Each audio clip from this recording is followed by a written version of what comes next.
This crowd rises to its feet.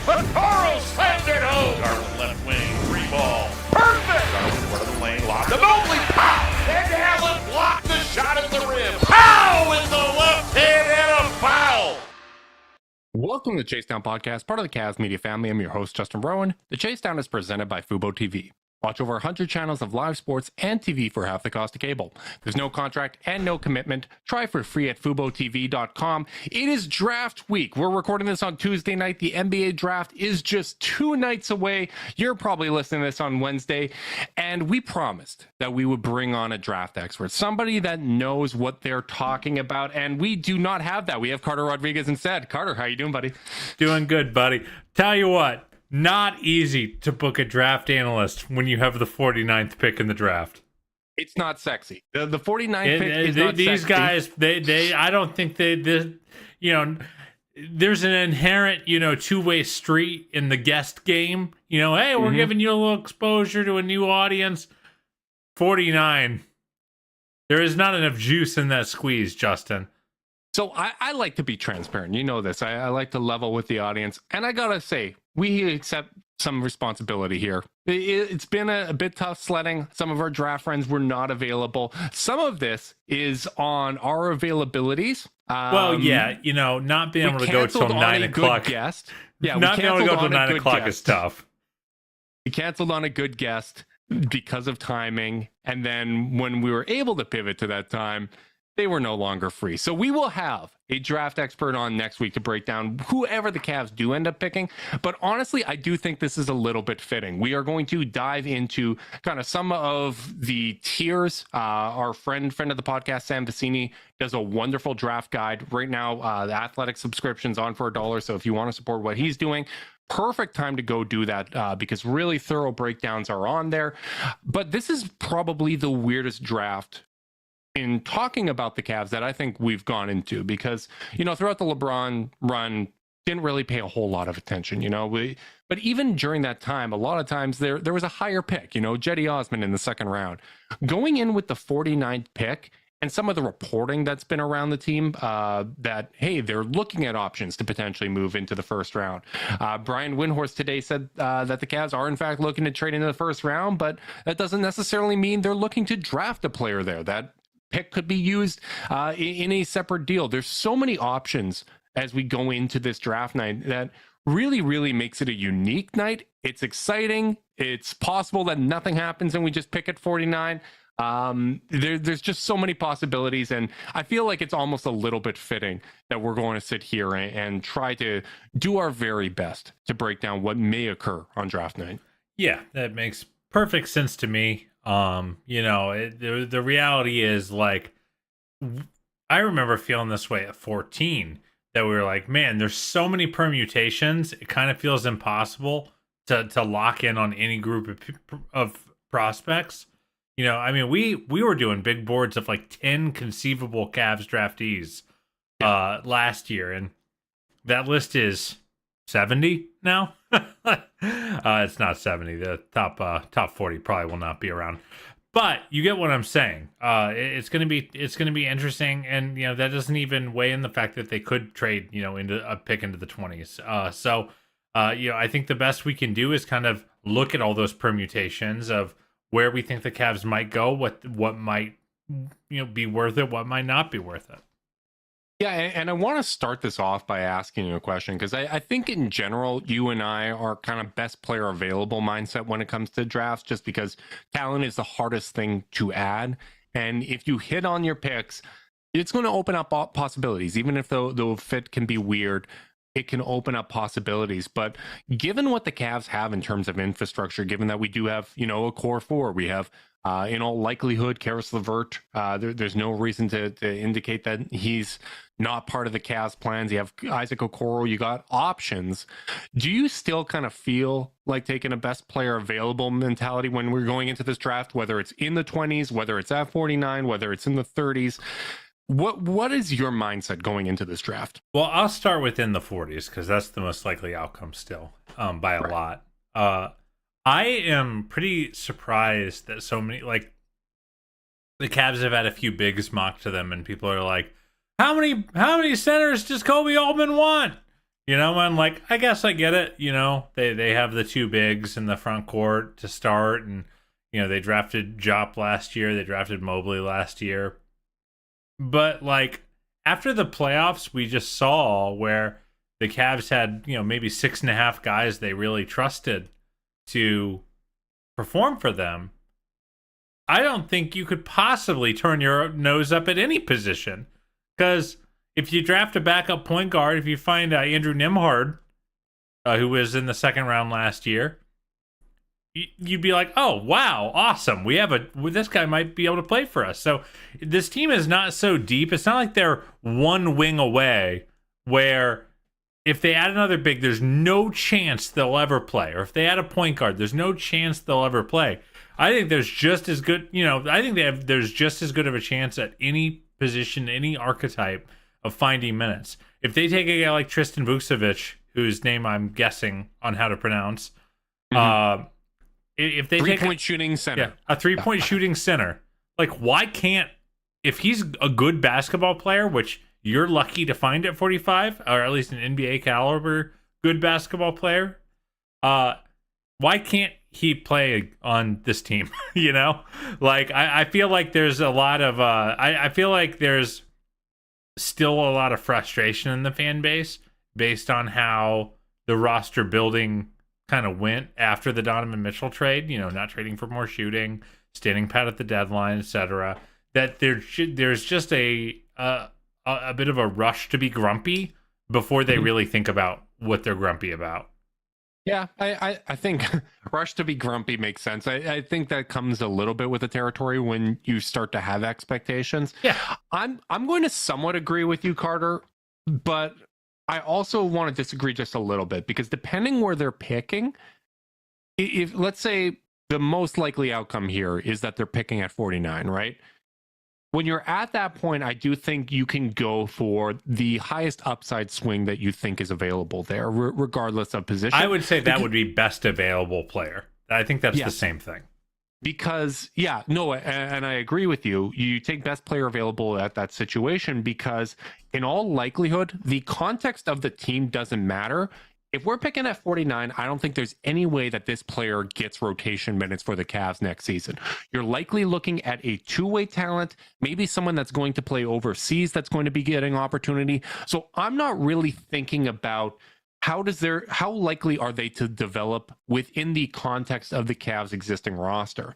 Now, if there were an opportunity to move up in the second round, and you get to a different tier of prospect where you're like, hey, you know what, maybe this is a guy that could get some end of bench minutes that could fit into the rotation to some extent. I think I do start to think about fit a little more than a strictly best player available mentality, because you have to think about your ability to develop that specific talent. And I don't think when you get later in the draft, I don't think it's ever going to be clear who the best player available is. I'm sure people will have very firm takes, but for the most part, you're talking about very similar caliber prospects, and it's all going to come down to your player development and how likely you are to help them reach their ceiling. So I do think if you're in a range to take somebody like that, or maybe there's even a draft night slide where a guy falls, if you're taking a guy with the expectation that he's going to have a role on the Cavs, that he's going to have a roster spot among the Cavs next year, I do think fit needs to come into some consideration, because I think that is going to impact how you are able to develop them and whether or not you can get the minutes on the court. Yeah, that's totally fair. And that's why I kind of answered for in the 40s first, because the reality is, guys, you have to go look at like success charts for picks 45 through 60. You look at their chances of just making it 3 seasons in the league, it's very low. Mm-hmm. A lot of guys drafted at the end of the second round never play a minute of meaningful NBA basketball. So anything they can find here that's of interest is pretty good, Yeah. If I can watch a highlight tape and it gets me a little bit excited, I'm going to take that as a win at 49. So, I think you just got to find a player that your front office thinks, this happens a lot in football. where you kind of hear what teams' big boards are after. Like, and you'll always hear about like football teams like getting someone in the 7th that they had a 5th round grade on or something like that. Like, that's what you're looking for if you're the Cavs front office, is who's the guy that one of your scouts likes better than everyone else. And ideally it's a scout you trust, and you go and say, hey, this is a low risk swing, but Johnny here in the scouting department loves this guy, and so we're gonna take a shot on him. And like, I think that's kind of what you're looking to find, because you can find players. I'm not saying you can't find players and you can't find rotation players, and like, there's a long history of really good players that were drafted in the 2nd round, all over the 2nd round. It's just the odds are low. So from a percentages perspective, you just can't get your hopes up, and you certainly can't be like, well, we really like this guy, but we got a lot of centers. We picked a center last year. No, you just got to take him, because if they draft a center and one of Isaiah Mobley, Khalifa Diop, and this guy, and whoever they end up drafting ends up being a playable NBA player on a team that's good, what a huge win. So that's kind of where I stand on that. Yeah, I agree. And to go to Sam's big board, he does tiers, which I absolutely love. You know that I love tiers over ranking. And in the 43 to 53 player range, he defines that tier as kind of priority two-way wings. So guys that are likely going to get a two-way contract and will be somewhat part of teams' plans. So I think that's kind of the caliber of player that you're hoping to get at 49. And looking at his big board chart, the one thing that jumped out to me immediately is in that 11 player range, 7 of those guys are wings, I should say. Maybe they'll help win a ring. We'll see about that. And 4 of them are above average 3-point shooters as well. And some of these names have been connected to the Cavs. Julian Strother, he's a 46th ranked prospect for Sam. Really good 3-point shooter, as well as Hunter Tyson.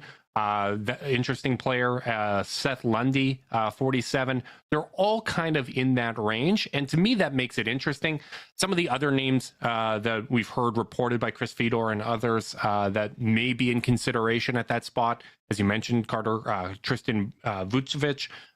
He's Sam's 58th ranked prospect. And Amoni Bates, who is definitely divisive.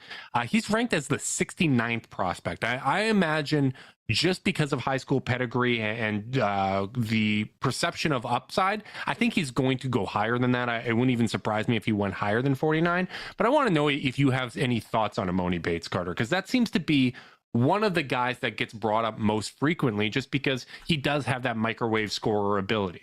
Yeah, I mean, I feel like he's one of those guys that at a personal level, and I'm no expert here, so you really shouldn't color this too much, but I feel like there are high talent guys who fall in college because of situation or opportunity or injury. Yeah. And then a little bit of all that. Yeah, and then there's guys who just aren't as good. They're just they go against players who are as developed as they are, or 75% as developed as they are, and they're just not good enough. And I feel like Bates is is the latter. And I think there's a reason, like you look at the draft community, and if they have a bias, it's towards pedigree. Yeah. And the guys like that tend to be ranked decently high on draft experts boards, because they've been tracking these guys. You got to remember, these guys didn't just hear about Amoni Bates. They've been watching him since he was 15 years old. Yeah, in anticipation of him being a lottery pick. Yeah, I remember those early mocks. So the fact that, he's out of the top 60 for a lot of guys that I respect, it's just more confirmation that I just don't think he's got the juice. He went to Eastern Michigan and played in the MAC, and Justin, God knows, if anyone in this whole wide world loves some action, it's me. But like, he wasn't a particularly elite player in the MAC, where he really should have. He had a healthy shot diet, and could play against significantly less athletic players than he was playing at in his freshman year. And so to me, that just guy feels bound for Europe to me. And he would not be my pick. But what the hell do I know? You're going to give him the Adam Silver meme of get ready to learn Canadian, buddy. Maybe he could be a Sea Bears story for us. God, I would love to see him on the Sea Bears. Yeah, he's interesting because I think that he's someone, I believe in his shooting ability based on kind of what I've seen. I think he's someone whose percentages are very much based on the quality of attempts he takes. And some of that is, ability to generate quality attempts. He's not a spectacular athlete. He doesn't finish well at the rim. Defense isn't there at this point. At 49, honestly, I would be fine with it as a swing if you just don't believe that there's a lot of talent that's worthwhile, that's a quote-unquote safer pick. You're not getting a safe pick at 49. But yeah, and for what it's worth, 38% shooter on catch and shoot threes. Yeah, like at 6'9". Like, not that bad. Yeah, you can talk yourself into that, right? Catch and shoot 3-point shooter, 6'9". That is the type of player that the Cavs are have been looking for, right? But looking at the board, it is kind of encouraging, though, to see a few names in that range that are wings that shoot the ball well from three. And for me, like, I just feel like the Cavs need such a specific skill set, and their four guys in particular are just so damn good. I know people get caught up with the Knicks series, but those guys are so damn good that the needs that we need from a pick, from a guy that's going to play spot minutes, aren't that dramatic. We don't need the most well-rounded player. We need someone that's going to go out there and knock down open looks, because they're going to get open looks. We talked about this earlier when we were doing our reports and reviews of the season. Jetty Osman was in the 87th percentile when it comes to how open his three-point looks are. You're going to get very good looks on the Cavs if you're a catch-and-shoot player. And to me, it's somewhat interesting, and it's worth noting that guys are there in that range, but who knows? Maybe there is an opportunity to potentially trade up. Even looking at the second round, Vicini has the picks 37 to 42 as second round guarantee swing. So guys that he thinks, once you get in the second round, no matter where you're mocked, there's always a chance you go undrafted.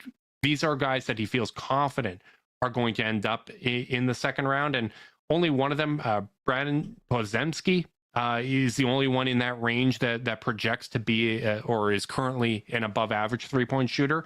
But Jalen Wilson, Jordan Walsh are the two other wings in that range. So after that, he's got a big tier, Carter. And to me, this is the most fascinating thing when we're talking about the Cavs examining all options. He has picks 17 through 36 as the same kind of tier in general in this draft, which is rotational players with upside. And to me, that's really interesting. And again, I looked at how many of those players within that 20-player range, how many are wings? 14 out of the 20. To me, that's a really, really encouraging thing. And there's guys in there that can knock down some shots as well. Yeah. Jesus, blew a tire. Jeez, got you emotional talking about the draft, Carter.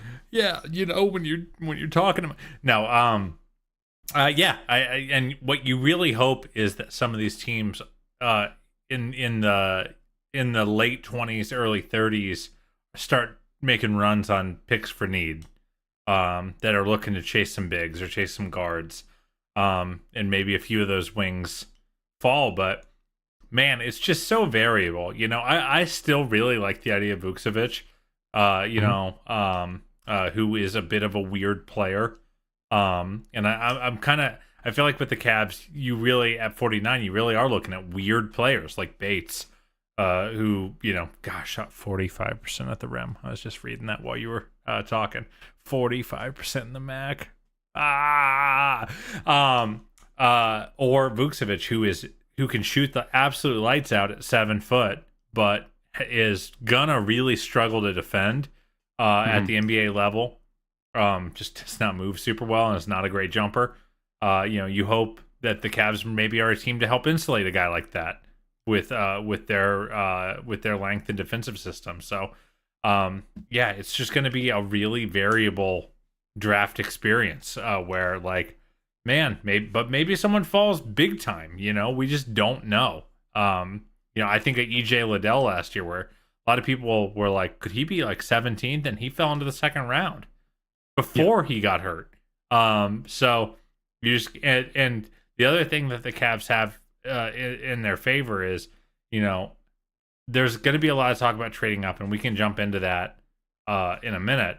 But like, yes, they're going to be looking for a first round pick, but it's also a lot easier to move from 49 to 37, you know, Yeah. and go get a second rounder you really, really like that maybe you did have a guy that maybe you had like 20th on your big board that has fallen all the way into the second round. So I'd keep an eye on activity pretty much the whole way through, because this Cavs team is just going to be looking for talent, and whatever ways they can to chase that, I think they're going to try to explore.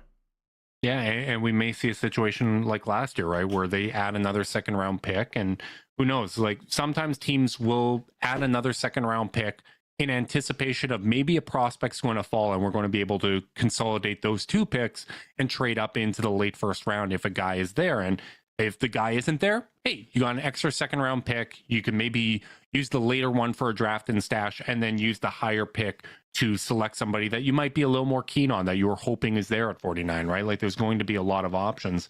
And I think you're right to kind of highlight that, hey, you are going to need to be tuned in the whole time. I won't be tuned in the whole time, Carter, full disclosure, because we got a Bomber game going on. So I'm going to be in attendance of that, but I'm going to be checking my phone all night. Little faith. Well, look, I'm not going to sit home waiting for the 49th pick and miss the game, buddy. No. We got BC in town, buddy. We got to watch this. But yeah, there are a lot of options available. And I guess we should talk about the potential of a trade up. It's something that's been reported. Chris Fedor mentioned that the teams most frequently that he's heard that there's been discussions with are Brooklyn, Portland, Indiana, and Charlotte. The thing that I immediately noted with all of those teams with multiple first round picks. Brooklyn's got 22 and 21. Portland, obviously, at 3 as well as 23. Indiana, 26 via the Karis Levert trade, 29 as well. And Charlotte's got pick 27. So when you're looking at it from a Cavs standpoint, got Jetty Osman. Reports are contract becomes guaranteed on June 29th. That might have an appeal for a team looking to move salary. And then outside of the core, it's Dean Wade, Ricky Rubio, Isaac Okoro, 5 second-round picks. I can't really see anyone that's a prominent part of the Cavs rotation. And that probably includes Okoro being moved for just a pick. But, as you're evaluating all of these assets, I do think it's worth at least listing all of these guys, as much as I hate that side of the business and that side of talking about the game. Yeah, how hard would you be trying if you're the Cavs? Because, like, at first glance, it sounds really nice. Like, hey, we don't have a first round pick until we have next year's, but then we don't have control of our first round pick till 2029, I think. Between giving them out to Utah and swaps. So part of you thinks, oh man, this team needs more talent, and they, if they can trade, if they can consolidate some seconds for a first, great. But like, then I kind of look at the success rate. Again, you really have to look at how many end of first rounders just don't make it, let alone make it on good teams. And you start to wonder, like, maybe they shouldn't be like killing themselves. Like, if anything, I'm more interested in trading for a first to use an extra first as a trade asset to try to get a bigger deal done. But on draft night, Justin, that's really hard work, because like you got to get 2 deals done on the most volatile night of the year. So like part of me just is like, I'm not going to hold out a ton of hope for first, because like, is the 27th overall pick, should I feel safer with them than Dean Wade in the rotation? I would say no. I mean, let's look at it this way. So Sam has, as I said, 17 through 36. That tier is defined as rotational players and upside swings. The top player within that tier is Chris Murray, who is the brother of Keegan Murray. I believe they're twin brothers.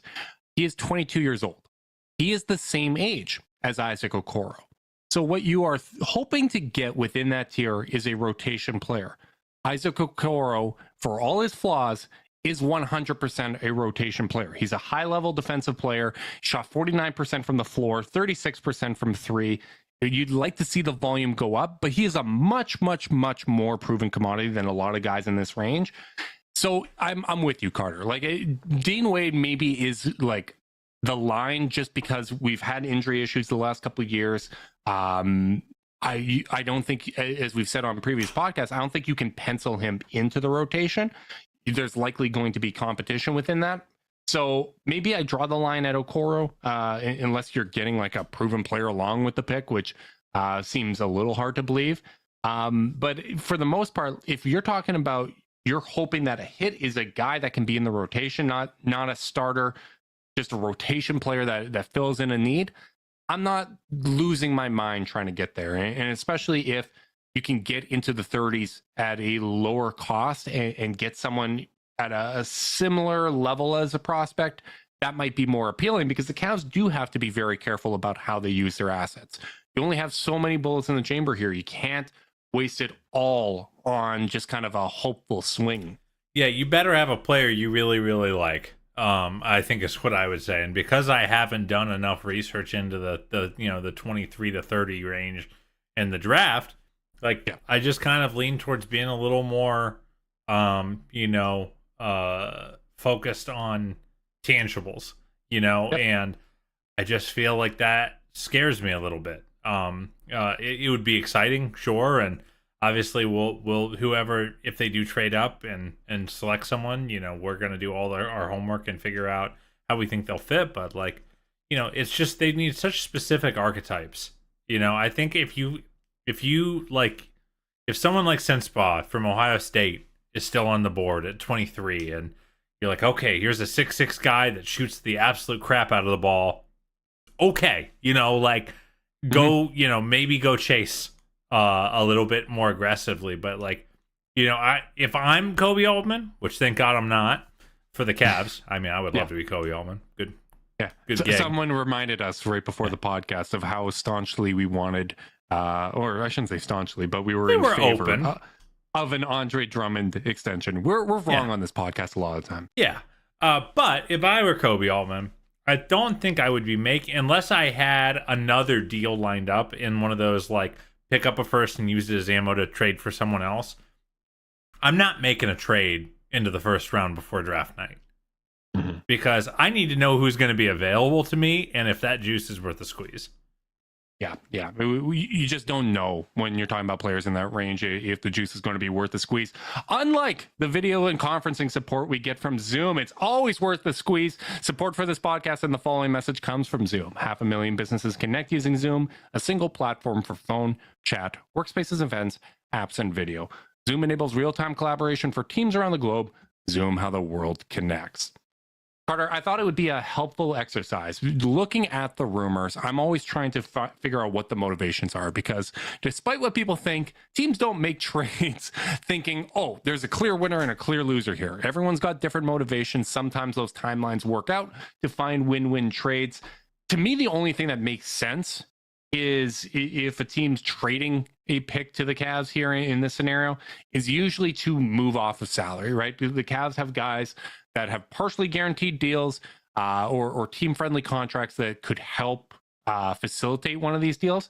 So I'm looking at, okay, what players would these teams realistically, potentially want to move that have multiple years of money on their deal that still kind of fall within the salary range of the guys we've talked about for the Cavs? For Brooklyn, it's basically Patty Mills, Royce O'Neal. Royce O'Neal's got a partially guaranteed deal. Both of those guys only have 1 year on their contract. I don't really see the incentive to get off of Royce. He's a very good player. And Dorian Finney-Smith, although Jonathan Givony of ESPN has reported that Brooklyn is trying to use both first-round picks with either Royce or Dorian Finney-Smith to get higher in the draft. So I'm basically writing off Brooklyn. I can't really see a scenario where this works for both teams. No, couldn't agree more there. I mean, DFS was one of the prizes of the trade with Kyrie. And he's one of the higher level 3-and-D players in the league. Royce is a great locker room guy, and both he and Patty are expiring. So it's how much money, unless you are a team that can take those guys into space, you're only going to save them $1 million or $2, at best. So I don't see the road with Brooklyn. Yeah. For Portland, Nurkic, I don't think so. Even though he's not necessarily considered part of the core, he's still, a starting caliber player. So I don't think that he'd be the. So that really only leaves one player. Portland doesn't have a lot of money that they need to get off of their books. That they have some cap space. But Nasir Little is a guy that I noticed he's got 4 years left on his contract, starting a new extension there. Just 23 years old still. Showed improved touch, shooting from three and shooting above the break as well last year. Really good defender that can kind of defend up. So I could see a team having interest in him in the second draft, but I can also see Portland having interest in keeping him. So that's the only really name that makes sense there. For Charlotte, Cody Martin, he's got 3 years left on his deal. I mean, I would certainly be interested in taking a flyer there. Like, if the money a team wants to get off of comes attached to a player that could potentially fill a need for the Cavs, that is like the absolute ideal scenario. But for that reason, I also don't necessarily see that happening. And then Indiana, Carter. Obviously, they got 2 picks, 26 and 29. And the players that I identified here, Daniel Tice, who's 31 years old, which really surprised me, and TJ McConnell. Both of those guys got the same contract value, 2 years left on both of their deals. You could probably argue that maybe Tice would have some value as a third big and maybe McConnell as another guard to have in the locker room. But those were kind of the guys that I had my eye on looking up and down these teams to see if there was going to be a motivation to get off a salary, who would be realistic players that they might consider moving. Yeah, the tough thing for a team like Portland is they are just so not in a space to salary dump. So even if they have a contract they don't like maybe Nurkic, like, you just can't let talent go out the door when you're an expensive over-the-cap team. Like, holding their cap spot matters more. So, like, if it's Portland, you got to find someone they're interested in to come back. And it might not be like one of those, like, kind of goes back to the diatribe I had about the one scout in your front office that likes that guy. Like, you want to find the one member of the Blazers front office that's a huge fan of a Cavs player that, maybe their value for that guy exceeds what their overall perceived value is, to try to find, you're swapping some slightly problematic players, but you're taking on someone they like maybe a little bit more. But then I really like Indiana as a target because, one, they have 3 picks. 3 first round. It's tough to go into camp with 3 first round picks. Yeah, it's just like we've seen the Cavs do it. You have so many kids. You're running summer camp at that point with all the kids on your roster, because it's not like they don't also have a bunch of young players that are 2 or 3 years into the league. So I think that's a great target. It's also a small market that's historically not been like crazy spendy. So and they also have the worst salary of this group, which is TJ McConnell. He really looked closer to the end of his career than the beginning when I watched Indiana last year. And that's as a long time avowed TJ McConnell fan, where I was hitting up a few Pacer fan friends during the Cavs, when the Cavs played them this year, just saying like, lusting away, Carter. Well, no, the opposite. I was like, TJ doesn't look so good. I'm not an attentive lister. When no, you're not. And I was like, TJ doesn't look so good. Has this been the season? They're like, it's been worse. So, like, I feel like you try to find, there just aren't so many horrible contracts in this league anymore. Where, and it feels like it's only like the Ben Simmons type deals where it's like they're making $30 million and we're not sure about them. Like, it doesn't feel like there's a lot of like $12 million contracts to guys who just turned out not to be that good anymore. So it's really hard to find these deals, which I'm sure Kobe Altman is finding as he tries to buy his way into the first. Yeah, and I think when you talk about the Cavs group of guys, like, these are rotation caliber players for the most part. Like, I think Dean Wade, when he's healthy, I think he can be a helpful part of a rotation. Jetty Osman, we know he can be a helpful part of a rotation, right? So I think the motivation would be maybe getting a cheaper player that doesn't have as much term on their deal, or term at a lower dollar value, and that would probably be the motivation. Because you're right, like it's hard to see a spot where these teams are just looking to salary dump and waive a player, right? Yeah, and the one team that we didn't mention that might be looking to, dump a little salary might be like a team like the Clippers, but they're not pick rich. So, No. it's They just have pick 30. Is that correct? yes, The Bucks pick? they do have pick 30. So and they're just so far into luxury tax paying that maybe they're a team that you could look at. But I do like your latter three teams much more than Portland, or I'm sorry, much more than Brooklyn, just because those are all players that have at least term.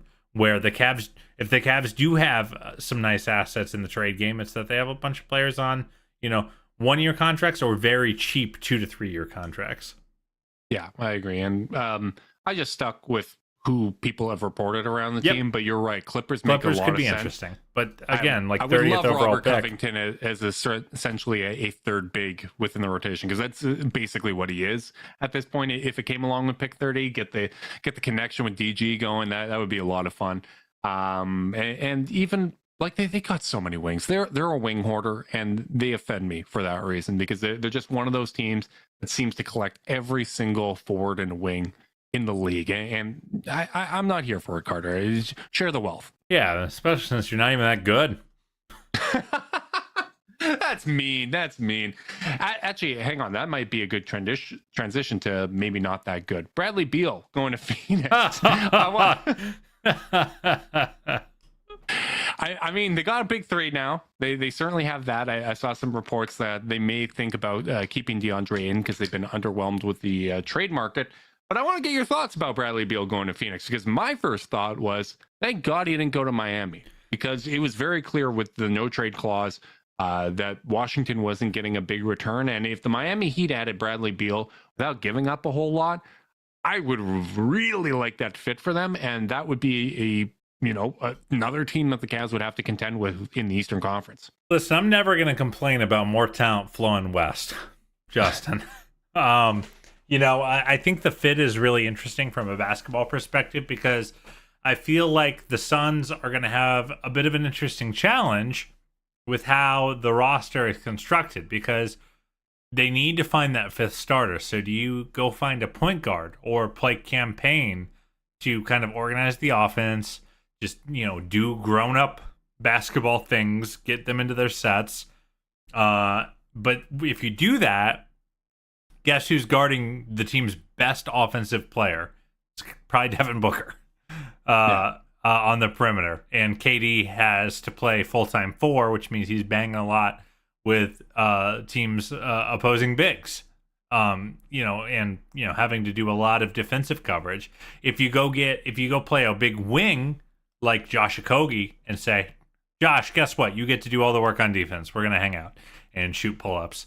Well, then you lose a lot of that playmaking. And I don't think Beal, Booker, or Durant are get you into your offense kind of guys. They are all playmakers in the more functional run a pick and roll and make the immediate read type of playmakers. So I feel like that was an offense that was already really prone to getting a little boggy. I mean, they were shooting 70% of their field goal attempts in that playoff series against Denver from mid-range. It was an atrocious percentage of mid-range pull-ups. And they're such a talented shot-making team that's not bad against most teams, but not at the highest level. You got to, Denver just shot dieted them to death. And I will be interested to see if with this trade, if they do go without a point guard most of the time, how they can schematically avoid falling into that trap. Because, well, I guess they could just be even better at it, because Beal's also awesome at it, but it just feels like a little bit of a diminishing return. So they're certainly better. I am not in the group that poo-poos this trade as they're locking themselves into cap hell. They were already there. And I would much rather have Bradley Beal than a rapidly aging Chris Paul or a bunch of mid-level exception additions. Even with less flexibility. Nobody's felt bad about Landry Shamet leaving their team either, right? Which is one of our signature tests of whether or not you'd want a player on the team is, does the opposing fan base miss them? I'm with you on that. Jack test. Exactly. That's right. I forgot what you named it. The interesting thing to me from a team building perspective is them just blowing past the second apron and getting into that dollar value right away. It's interesting to me because that is a strategy that you can take, right? Like you lose your ability to use the exceptions, you lose your ability to take on additional salary in a trade. But if you get your salary to a high enough level, you're going to be able to make a trade. Like if you're sending out $40 million, you can take back, $39 million. You can take 40 exactly, right? That was one interesting thing in the Low Marks pod. Sorry to jump in, where he kind of talked about keep an eye on all Phoenix's free agents because they might overpay all of them just so they have more money to trade. Yeah. And it's going to be really interesting. Like we know as much as people, I remember talk about the CBA when the Heatles came together and they're like, you know what, they're not going to be able to put a supporting cast around it.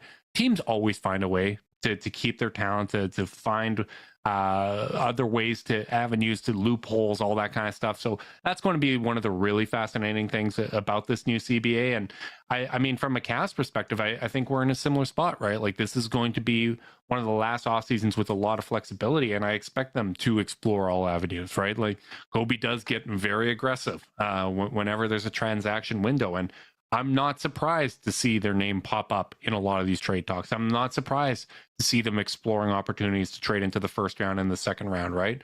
The players that they might be targeting might not be available there and they don't pull the trigger, but I'm not surprised at all. And it wouldn't shock me that when we recap draft night next week, if there was a trade or two from the Cavs, whether that's players on their existing roster. The other thing we didn't mention, they have 5 second-round picks to trade. We saw players move for that kind of amount throughout the trade deadline as well. I believe you can even trade a player into the mid-level exception. I should have looked this up. God, I'm bad at the cap. I'm not sure. I forget. Who knows? Like maybe that's a possibility. Like I explored them. They know this stuff better than we do. We just talk about it. So I explore them to look at all avenues to improve the team and find opportunities. Like if a guy circling back to Nasir Little, like if there's an opportunity there, that's fun. That's a 23-year-old, really long physical. You know that it's basically like an upgraded version of the Lamar role. That would be an interesting player, right? Cody Martin, Daniel Tice is a third big. Like all these names that we talked about, I think would be really interesting to me. Yeah, I think the reality about what the offseason is, or what the draft is that it's the beginning of the offseason. You know, all the transactions start kicking in.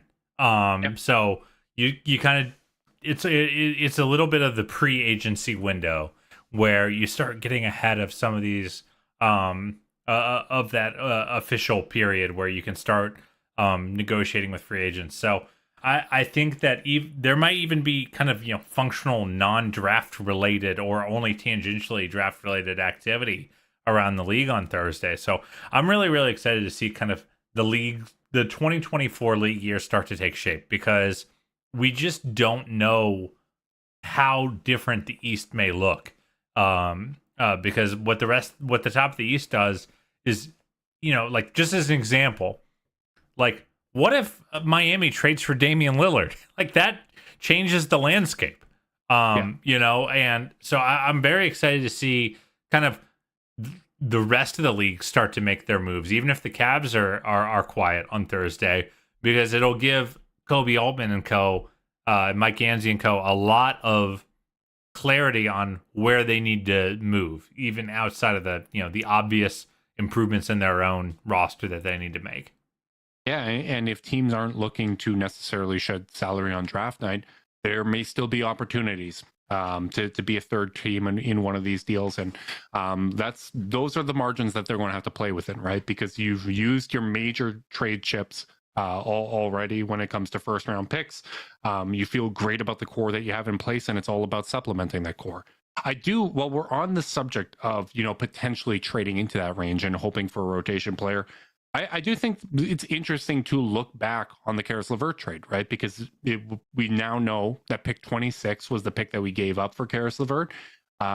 Looking at the kind of caliber of prospects there, and that, does it impact how you feel about that trade? Because for me, I'm trying to think of it in reverse. If we had the 26th pick, would I be fine with trading for Caris LeVert? And I think, knowing what I know about how he's played with the Cavs, the way that he's bought in, knowing that he 100% is a rotation player and one of the better playoff performers in a series where a lot of the Cavs didn't perform well. I feel pretty good about it. I don't think I would necessarily trade Levert for 26 at this point either. So I'm curious to get your thoughts on it. I don't think it's as simple as that. I think that is a little bit of a reductive way to view it, insofar as I do think there was a lot of opportunity cost in terms of potential utility leading in before we got to it even becoming pick 26. Yes. And in terms of the Stepien rule of them not being able to deal last year, in terms of the way that they had to push their picks in the Donovan Mitchell trade really far out, because of that not being available. Though you could argue that it's probably a good thing that they were able to hold on to 24. I was about to say, knowing the reputation of Danny Ainge, that deal's probably not done until you trade every single first round pick that you had available. So maybe it would have gone out anyways. And just also might be better to have a close, be able to pick earlier rather than, having a first in 2029 maybe isn't as valuable. So I think there's a lot of layers to it. I still think from a value perspective, I would probably still call it a net neutral trade in terms of the opportunity cost. But I don't think, you just can't say it's like a disaster. He's certainly outplayed the value of the 26th overall pick, though.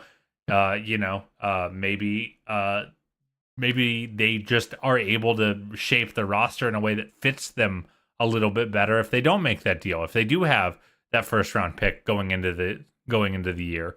But we won't know. we just can't know, It would be really funny if they got that pick back in one of these deals, like shedding salary, because the way that we talk about trades, and like me in particular, when it comes to like Kyrie trade, where I'm like, the initial return's one thing, but when you start to look at the ripple effects of the ripple effects of that one would be too stupid for me to fathom. Well, especially if it was Rubio again, which would break my damn heart. But that would probably be. That's the weirdest and funniest outcome, and one that I'm not particularly rooting for because I love Ricky Rubio. No. But yeah, so I think it's an interesting thing to bring up, but I do think it's a little more layered than 26 for Karras, though. Yes. That is the most literal pick, outcome. Right? The Nemhard pick was a component of it, and I believe there's a future second round pick that's owed as well as a result of that. Funny enough, I believe the Cavs second round pick that Indiana has this year is the result of the Andre Drummond trade, bringing everything full circle. Yeah, the funnier question to ask was if the Cavs had just missed the playoffs, they would have turned into 2 seconds. Given how bad the playoffs went, maybe that would have been better, but I don't think it would. I'm just joking. No. It's obviously better to, even if your playoff trip exposed some very obvious weaknesses, still better to have them exposed and have data to work on than missing altogether, and also not having a 51-win season, which was super duper fun. Totally agree. Carter, a little bit of housekeeping before we wrap this thing up. I would be remiss to not bring this up because we talked about it at the end of the last podcast when we were discussing free agency options. And then it was just fitting that Brian Windhorst on ESPN Radio today mentioned one of the Cavs targets to keep an eye on when it comes to the Cavs in free agency is Kelly Oubre, someone that, we're not the biggest fan of his fit necessarily with the Cavs. He's certainly, a rotation player and something that we think could be helpful. But it's just so funny that we brought him up and then that's the name that came up. How fast would you talk yourself into Kelly Oubre? Not that fast, to be honest. I think that it kind of goes back to what I said on the last pod, which is that he is a player who doesn't super fit my basketball aesthetic. And those are the ones I'm most cool to be wrong about, because it's much less.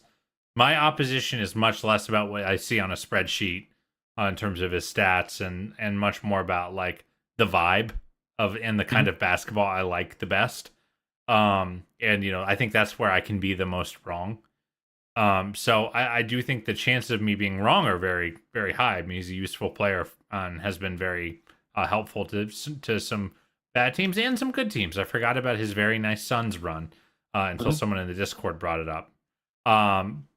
So I think my favorite critique that we received about his Warriors tenure was that we're killing him for him not being Andre Iguodala on a very weird Warriors team, which was basically the issue.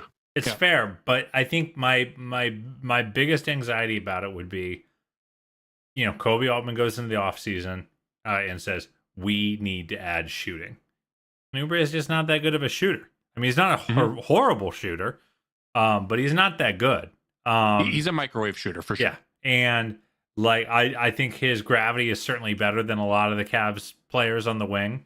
I think his contested, his gravity rankings are a lot better than many of the Cavaliers, despite his relatively low percentage. But I just if you don't add a bona fide shooter with the mid level, you're gonna have to find another way to add it. and I think the onus doesn't go away with the Kelly Oubre ad, and you just used one of your biggest chips to add a player who we're not sure can space. So, I think Oubre kind of falls into that tier of mid-level target where it's like, okay, if our first, second, and third options that are better fits aren't available, we're not just gonna not use the money. It makes sense there, but would he be my first choice? No, he wouldn't. Yeah, I was going to say, I think it comes down to order of operations for me. I think we're on the same page where what we want to see is ideally adding volume shooting. And we want someone that can make shots at volume, right? So when you look at a guy like Max Strus as an example, when you look at kind of the volume shooters available in free agency, a lot of them are 6'5" and under. Max Strus, Malik Beasley, even Dante DiVincenzo, who is bang bang the yang erasure. That's fair. But for the most part, they are shorter players. But I do agree with you. I would prioritize those type of guys. But I think if I can have a guy that's going to take shots at high volume and knock those down, the volume really matters to me. And I do think it was something that you touched on there, which is the gravity that he would have. And even looking at that openness ranking, right? Like I said before, Cedi Osman, 87th percentile, Kelly Oubre, 9th percentile. Now, it's worth noting, some of that is his own doing. But I do think there is a value for a guy that's, a 34% career three-point shooter, takes about 7 per game with Charlotte. I do think that there's a benefit to that volume. And the fact that it comes with, an athletic player that's able to create his own shot, which is valuable for a team that sometimes has the offense bogged down in the half court.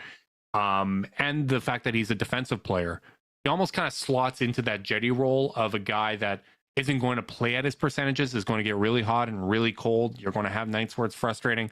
But if it's coming with defense, I think I could talk myself into it. But 100% with you, wouldn't be top of my kind of dream wish list. But depending on who goes where and for what price, it's very possible that you all of a sudden just say, okay, let's go with the more dynamic player that is a volume shooter. I can get the rationale behind it, and I could talk myself into it. Well, but again, and it would depend on who's available and whether or not it's perceived, hey, you're passing up on a better fit in free agency, which there might not be. Yeah, and in the absence of Kevin Love, the team's handsomeness ranking in the NBA did take a hit. And he's a beautiful man. So, that does matter. Cavs got to sell tickets, baby. And I think that is a factor. No, we're not helping. We're hurting. Yeah, we are dragging that rate the hell down. Last order of business, Carter, before we wrap this thing up. We can't do this without 60 seconds of Sea Bears, can we? And go! Carter, the good times keep on rolling with the Winnipeg Sea Bears. They bounce back from their disappointing loss with a dominant 110-89 home win over the defending champion Brampton Honey Badgers. We got to witness an absolute shot-making clinic from Teddy Allen as he set a CEBL record with 9 made threes and 40 points on the evening, coming just 2 points short of the league record for points in a game, which he, of course, set earlier in the season. Allen ranks second in the points per game in the CEBL with 26.8, with some very hot and very cold nights with very little in between.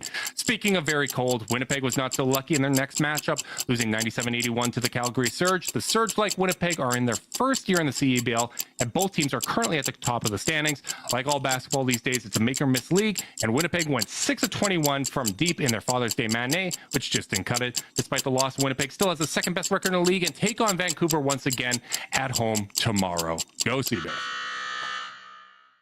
Very well done, buddy. You did great. I can't hear your little ticker anymore or the horn, so I'm just assuming that I'm killing it and getting it in under 60 seconds. You are, brother. Hell yeah. That's Hell probably yeah. my fault. I probably messed up something on the mixer. That's fine. I'll forgive you in time. You know, we're loving. We make mistakes on this podcast, and we'll just try to do better next time. So next time we will be back talking about whatever happens on draft night for the Cavs. I'm very excited for that. I think we do have a good guest lined up, someone that we were hoping to have on the podcast for this here episode. But I think there's more value given the range of players from, like, when you're looking at the early 20s to 49. We're not doing deep dives in 45 minutes here. Let's be honest, that's not going to happen. So maybe it is a little bit better that we're just going to look at what happens, look at the aftermath, and break down who the Cavs actually end up picking. If they pick anyone at all, I guess that's a possibility too. Possibilities are endless, Carter. Absolutely, brother. Can't wait. Total insanity. Big thanks to everyone that tuned in live on YouTube. We appreciate you guys. Make sure you like and subscribe. Click notification bell so you know when we're going live. If you're listening via podcast, leave us a rating, leave a review, subscribe, unsubscribe, resubscribe, and help cook those books. If you want to be part of Chasedown's exclusive Discord chat, send a screenshot of that review to chasedownpod@gmail.com. However you choose to support us, we really do appreciate it. Make sure you guys are staying safe out there. Until next time, go Cavs.